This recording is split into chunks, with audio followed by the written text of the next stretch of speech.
नमस्ते दोस्तों, आप सभी का स्वागत है हमारे चैनल साहित्य नगरी में। यदि आपको हिंदी साहित्य की प्रसिद्ध कहानियां, प्रेरणादायक रचनाएं और महान लेखकों की अमर कृतियां पसंद हैं, तो हमारे चैनल को सब्सक्राइब करें, वीडियो को लाइक करें। सारे शहर में सिर्फ एक ऐसी दुकान थी जहां विलायती रेशमी साड़ी मिल सकती थी और सभी दुकानदारों ने विलायती कपड़े पर कांग्रेस की मुहर लगवाई थी। मगर अमरनाथ की प्रेमिका की फरमाइश थी, उसको पूरा करना जरूरी था। वह कई दिन तक शहर की दुकानों का चक्कर लगाते रहे, दुगुना दाम देने पर तैयार थे, लेकिन कहीं सफल मनोरथ न हुए और उसके तकाजे बराबर बढ़ते जाते थे। होली आ रही थी। आखिर वह होली के दिन कौन सी साड़ी पहनेगी? उसके सामने अपनी मजबूरी को जाहिर करना अमरनाथ के पुरुषोचित अभिमान के लिए कठिन था। सुबह से शाम तक स्वयंसेवक तैनात रहते हैं और तमाशाइयों की भी हरदम खासी भीड़ रहती है, इसलिए उस दुकान में जाने के लिए एक विशेष प्रकार के नैतिक साहस की जरूरत थी और यह साहस अमरनाथ में जरूरत से कम था। मगर इस मामले में बहुत कट्टर न थे। स्वदेशी मिल जाए तो बेहतर, वरना विदेशी ही सही, इस उसूल के मानने वाले थे। और खासकर जब उसकी फरमाइश थी, तब तो कोई बचाव की सूरत ही न थी। अपनी जरूरतों को तो वह शायद कुछ दिनों के लिए टाल भी देते, मगर उसकी फरमाइश तो मौत की तरह अटल है।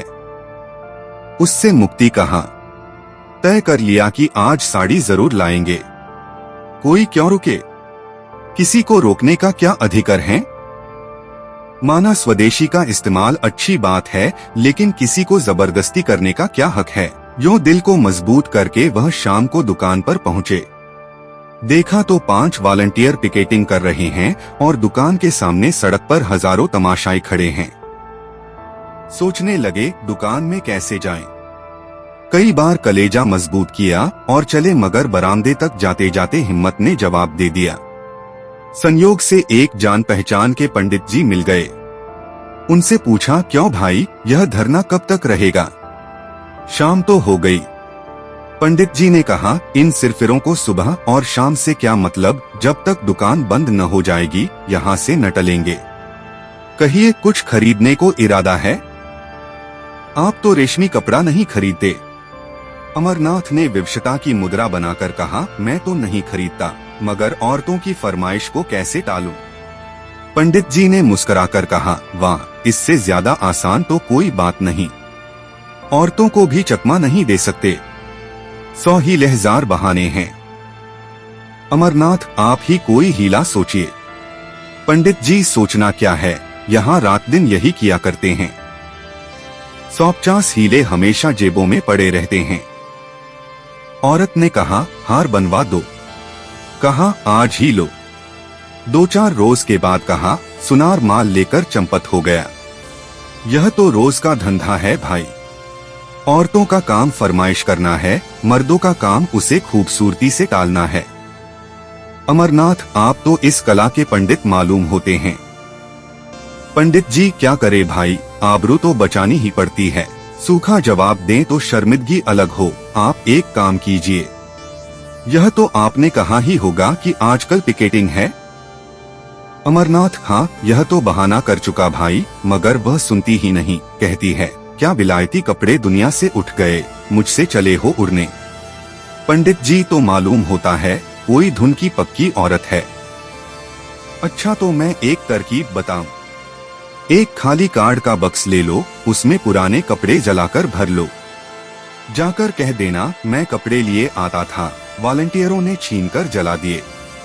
क्यों, कैसी रहेगी? अमरनाथ, कुछ जंचती नहीं। अमरनाथ, तो शायद आप घर में पिकेटिंग करते होंगे। खद्दरपोश पहले घर में करके तब बाहर करते हैं भाई साहब। अमरनाथ ने पंडित जी को धन्यवाद दिया और जब अंधेरा हो गया तो दुकान के पिछवाड़े की तरफ जा पहुँचे। डर रहे थे कहीं यहाँ भी घेरा न पड़ा हो, लेकिन मैदान खाली था। लपककर अंदर गए, एक ऊंचे दामों की साड़ी खरीदी और बाहर निकले तो एक देवी जी केसरिया साड़ी पहने खड़ी थीं। उनको देखकर इनकी रूह फना हो गई। दरवाजे से बाहर पाँव रखने की हिम्मत नहीं हुई। एक तरफ देखकर तेजी से निकल पड़े और कोई 100 कदम भागते हुए चले गए। कमर का लिखा, सामने से एक बुढ़िया लाठी टेकती चली आ रही थी। आप उससे लड़ गए। बुढ़िया गिर पड़ी और लगी कोसने, अरे अभागे, यह जवानी बहुत दिन न रहेगी, आंखों में चर्बी छा गई है, धक्के देता चलता है। अमरनाथ उसकी खुशामद करने लगे, माफ करो, मुझे रात को कुछ कम दिखाई पड़ता है, ऐनक घर भूल आया। बुढ़िया का मिजाज ठंडा हुआ, आगे बढ़ी और आप भी चले। एकाएक कानों में आवाज आई, बाबू साहब जरा ठहरिएगा, और वही केसरिया कपड़ों वाली देवी जी आती हुई दिखाई दी। अमरनाथ के पांव बंध गए। इस तरह कलेजा मजबूत करके खड़े हो गए जैसे कोई स्कूली लड़का मास्टर की बेंच के सामने खड़ा होता है। देवी जी ने पास आकर कहा, आप तो ऐसे भागे कि मैं जैसे आपको काट खाऊंगी। आप जब पढ़े लिखे आदमी होकर अपना धर्म नहीं समझते तो दुख होता है। देश की क्या हालत है, लोगों को खद्दर नहीं मिलता, आप रेशमी साड़ियाँ खरीद रहे हैं।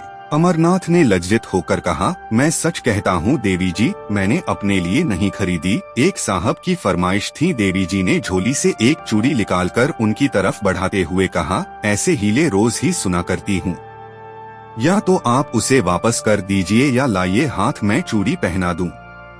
अमरनाथ, शौक से पहना दीजिए, मैं उसे बड़े गर्व से पहनूंगा। चूड़ी उस बलिदान का चिन्ह है जो देवियों के जीवन की विशेषता है। चूड़ियां उन देवियों के हाथ में थीं जिनके नाम सुनकर आज भी हम आदर से सिर झुकाते हैं। मैं तो उसे शर्म की बात नहीं समझता। आप अगर और कोई चीज पहनाना चाहें तो वह भी शौक से पहना दीजिए।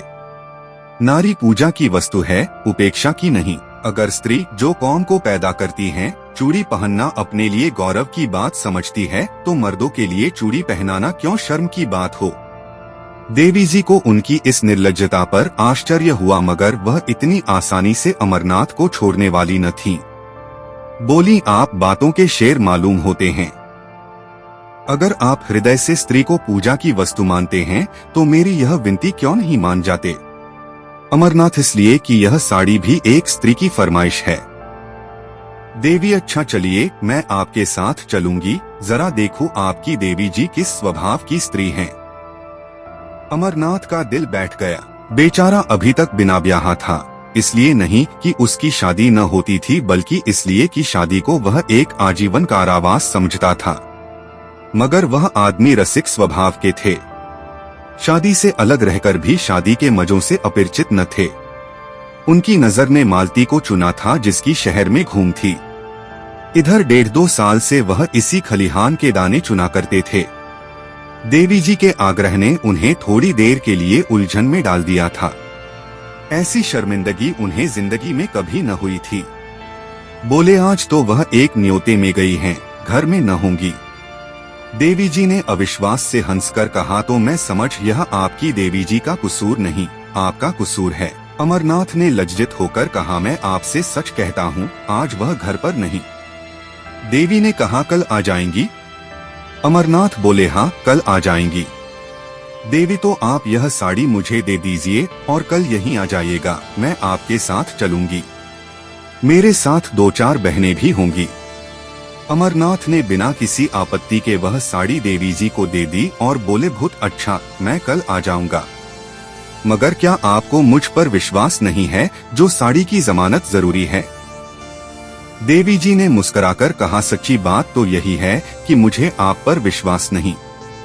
अमरनाथ ने स्वाभिमान पूर्वक कहा, अच्छी बात है, आप इसे ले जाएं। देवी ने क्षण भर बाद कहा, शायद आपको बुरा लग रहा हो कि कहीं साड़ी गुम न हो जाए। इसे आप लेते जाइए, मगर कल आइए जरूर। अमरनाथ स्वाभिमान के मारे बगैर कुछ कहे घर की तरफ चल दिए। देवी जी लेते जाइए करती रह गईं। अमरनाथ घर न जाकर एक खद्दर की दुकान पर गए और 2 सूटों का खद्दर खरीदा। फिर अपने दर्जी के पास ले जाकर बोले, खलीफा, इसे रातों रात तैयार कर दो, मुहम्मादी सिलाई दूंगा। दर्जी ने कहा, बाबू साहब, आजकल तो होली की भीड़ है, होली से पहले तैयार न हो सकेंगे। अमरनाथ ने आग्रह करते हुए कहा, मैं मुहम्मादी सिलाई दूंगा, मगर कल दोपहर तक मिल जाए। मुझे कल एक जगह जाना है। अगर दोपहर तक न मिले तो फिर मेरे किस काम के न होंगे। दर्जी ने आधी सिलाई पेशगी ले ली और कल तैयार कर देने का वादा किया। अमरनाथ यहाँ से आश्वस्त होकर मालती की तरफ चले। कदम आगे बढ़ते थे लेकिन दिल पीछे रहा जाता था। काश वह उनकी इतनी विनती स्वीकार कर ले कि कल 2 घंटे के लिए उनके वीरान घर को रोशन करे, लेकिन यकीनन वह उन्हें खाली हाथ देखकर मुंह फेर लेगी, सीधे मुंह बात नहीं करेगी, आने का जिक्र ही क्या। एक ही बेमुरौवत है। तो कल आकर देवी जी से अपनी सारी शर्मनाक कहानी बयान कर दूं? उस भोले चेहरे की निस्वार्थ उमंग उनके दिल में एक हलचल पैदा कर रही थी। उन आंखों में कितनी गंभीरता थी, कितनी सच्ची सहानुभूति, कितनी पवित्रता। उसके सीधे सादे शब्दों में कर्म की ऐसी प्रेरणा थी कि अमरनाथ का अपने इंद्रिय परायण जीवन पर शर्म आ रही थी। अब तक कांच के टुकड़े को हीरा समझकर सीने से लगाए हुए थे, आज उन्हें मालूम हुआ हीरा किसे कहते हैं। उसके सामने वह टुकड़ा तुच्छ मालूम हो रहा था। मालती की वह जादूगरी चित्तवन, उसकी वह मीठी अदाएं, उसकी शोखियां और नखरे सब जैसे मुलम्मा उड़ जाने के बाद अपनी असली सूरत में नजर आ रहे थे और अमरनाथ के दिल में नफरत पैदा कर रहे थे। वह मालती की तरफ जा रहे थे, उसके दर्शन के लिए नहीं बल्कि उसके हाथों से अपना दिल छीन लेने के लिए। प्रेम का भिखारी आज अपने भीतर एक विचित्र अनिच्छा का अनुभव कर रहा था। उसे आश्चर्य हो रहा था कि अब तक वह क्यों इतना बेखबर था। वह तिलिस्म जो मालती ने वर्षों के नाजंखरे हाव भाव से बांधा था, आज किसी छूमंतर से तार तार हो गया था। मालती ने उन्हें खाली हाथ देखकर त्योरियां चढ़ाते हुए कहा, साड़ी लाए या नहीं? अमरनाथ ने उदासीनता के ढंग से जवाब दिया, नहीं। मालती ने आश्चर्य से उनकी तरफ देखा नहीं। वह उनके मुंह से यह शब्द सुनने की आदी न थी। यहाँ उसने संपूर्ण समर्पण पाया था। उसका इशारा अमरनाथ के लिए भाग्यलिपि के समान था। बोली, क्यों अमरनाथ, क्यों नहीं लाए? मालती, बाजार में मिली न होगी। तुम्हें क्यों मिलने लगी और मेरे लिए? अमरनाथन ही साहब, मिली मगर लाया नहीं। मालती, आखिर कोई वजह? रुपए मुझसे ले जाते। अमरनाथ, तुम खामखाह जलाती हो। तुम्हारे लिए जान देने को मैं हाजिर रहा। मालती, तो शायद तुम्हें रुपए जान से भी ज्यादा प्यारे हों। अमरनाथ, तुम मुझे बैठने दोगी या नहीं? अमर, मेरी सूरत से नफरत हो तो चला जाऊं। मालती, तुम्हें आज हो क्या गया है? तुम तो इतने तेज मिजाज के न थे। अमरनाथ, तुम बातें ही ऐसी कर रही हो। मालती, तो आखिर मेरी चीज क्यों नहीं लाए? अमरनाथ ने उसकी तरफ बड़े वीरभाव के साथ देखकर कहा, दुकान पर गया, जिल्लत उठाई और साड़ी लेकर चला तो एक औरत ने छीन ली। मैंने कहा, मेरी बीवी की फरमाइश है, तो बोली मैं उन्हीं को दूंगी, कल तुम्हारे घर आऊंगी। मालती ने शरारत भरी नजरों से देखते हुए कहा, तो यह कहिए आप दिल हथेली पर लिए फिर रहे थे। एक औरत को देखा और उसके कदमों पर चढ़ा दिया। अमरनाथ, वह उन औरतों में नहीं जो दिलों की घात में रहती हैं। मालती, तो कोई देवी होगी। अमरनाथ, मैं उसे देवी ही समझता हूँ। मालती, तो आप उस देवी की पूजा कीजिएगा। अमरनाथ, मुझ जैसे आवारा नौजवान के लिए उस मंदिर के दरवाजे बंद हैं। मालती, बहुत सुंदर होगी। अमरनाथन, सुंदर है, न रूप वाली, न ऐसी अदाएं कुछ, न मधुर भाषिणी, न तनवंगी, बिल्कुल एक मामूली मासूम लड़की है। लेकिन जब मेरे हाथ से उसने साड़ी छीन ली तो मैं क्या कर सकता हूँ? मेरी गैरत ने तो गवारा न किया कि उसके हाथ से साड़ी छीन लूं। तुम ही इंसाफ करो, वह दिल में क्या कहती? मालती, तो तुम्हें इसकी ज्यादा परवाह है कि वह अपने दिल में क्या कहेगी। मैं क्या कहूंगी, इसकी जरा भी परवाह न थी। मेरे हाथ से कोई मर्द मेरी कोई चीज छीन ले तो देखूं, चाहे वह दूसरा कामदेव ही क्यों न हो। अमरनाथ, अब इसे चाहे मेरी कायरता समझो, चाहे हिम्मत की कमी, चाहे शराफत, मैं उसके हाथ से न छीन सका। मालती, तो कल वह साड़ी लेकर आएगी क्यों? अमरनाथ, जरूर आएगी। मालती, तो जाकर मुंह धो आओ। तुम इतने नादान हो, यह मुझे मालूम न था। साड़ी देकर चले आए, अब कल वह आपको देने आएगी। कुछ भंग तो नहीं खा गए? अमरनाथ, खैर इसका इम्तिहान कल ही हो जाएगा, अभी से क्यों बदगुमानी करती हो? तुम शाम को जरा देर के लिए मेरे घर तक चली चलना। मालती, जिससे आप कहें कि यह मेरी बीवी है। अमरनाथ, मुझे क्या खबर थी कि वह मेरे घर आने के लिए तैयार हो जाएगी, नहीं तो और कोई बहाना कर देता। मालती, तो आपकी साड़ी आपको मुबारक हो, मैं नहीं जाती। अमरनाथ, मैं तो रोज तुम्हारे घर आता हूँ, तुम एक दिन के लिए भी नहीं चल सकती। मालती ने निष्ठुरता से कहा, अगर मौका आ जाए तो तुम अपने को मेरा शौहर कहलाना पसंद करोगे? दिल पर हाथ रखकर कहना। अमरनाथ दिल में कट गए। बात बनाते हुए बोले, मालती, तुम मेरे साथ अन्याय कर रही हो। बुरा न मानना, मेरे व तुम्हारे बीच प्यार और मोहब्बत दिखलाने के बावजूद एक दूरी का पर्दा पड़ा था। हम दोनों एक दूसरे की हालत को समझते थे और इस पर्दे का हटाने की कोशिश न करते थे। यह पर्दा हमारे संबंधों की अनिवार्य शर्त था। हमारे बीच एक व्यापारिक समझौता सा हो गया। हम दोनों उसकी गहराई में जाते हुए डरते थे। नहीं, बल्कि मैं डरता था और तुम जानबूझकर न जाना चाहती थी। अगर मुझे विश्वास हो जाता कि तुम्हें जीवन सचरी बनाकर मैं वह सब कुछ पा जाऊंगा जिसका मैं अपने को अधिकारी समझता हूँ, तो मैं अब तक कभी का तुमसे इसकी याचना कर चुका होता। लेकिन तुमने कभी मेरे दिल में यह विश्वास पैदा करने की परवाह न की। मेरे बारे में तुम्हें यह शक है, मैं नहीं कह सकता। तुम्हें यह शक करने का मैंने कोई मौका नहीं दिया और मैं कह सकता हूँ कि मैं उससे कहीं बेहतर शौहर बन सकता हूँ जितनी तुम बीवी बन सकती हो। मेरे लिए सिर्फ एतवार की जरूरत है और तुम्हारे लिए ज्यादा वजनी और ज्यादा भौतिक चीजों की। मेरी स्थायी आमदनी 500 से ज्यादा नहीं, तुमको इतने में संतोष न होगा। मेरे लिए सिर्फ इस इत्मीनान की जरूरत है कि तुम मेरी और सिर्फ मेरी हो। बोलो, मंजूर है? मालती को अमरनाथ पर रहम आ गया। उसकी बातों में जो सच्चाई भरी हुई थी उससे वह इनकार न कर सकी। उसे यह भी यकीन हो गया कि अमरनाथ की वफा के पैर डगमगाएंगे नहीं। उसे अपने ऊपर इतना भरोसा था कि वह उसे रस्सी से मजबूत जकड़ सकती है, लेकिन खुद जकड़े जाने पर वह अपने को तैयार न कर सकी। उसकी जिंदगी मोहब्बत की बाजीगरी में, प्रेम के प्रदर्शन में गुजरी थी। वह कभी इस कभी उस शाख में चहकती फिरती थी, बेकैद, आजाद, बेबंद। क्या वह चिड़िया पिंजरे में बंद रह सकती है जिसकी जबान तरह तरह के मजों की आदी हो गई हो? क्या वह सूखी रोटी से तृप्त हो सकती है? इस अनुभूति ने उसे पिघला दिया। बोली, आज तुम बड़ा ज्ञान बघार रहे हो। अमरनाथ, मैंने तो केवल यथार्थ कहा है।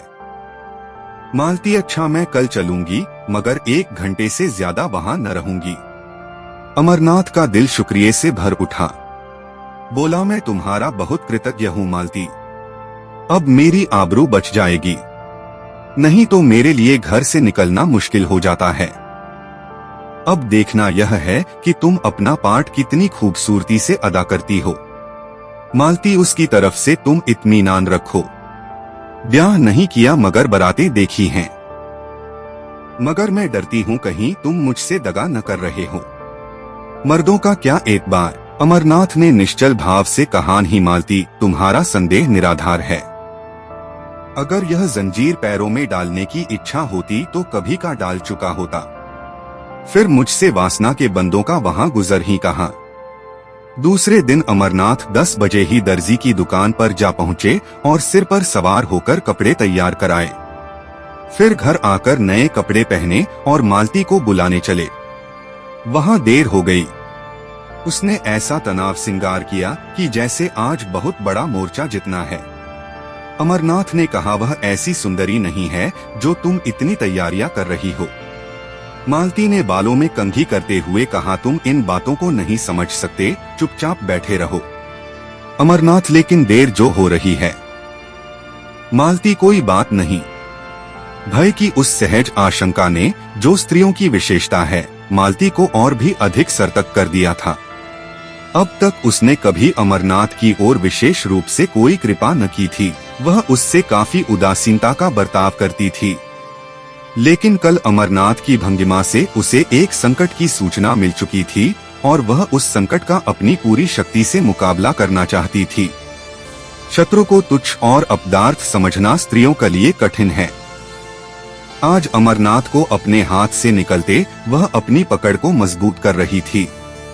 अगर इस तरह की उसकी चीजें एक एक करके निकल गईं, तो फिर वह अपनी प्रतिष्ठा कब तक बनाए रख सकेगी।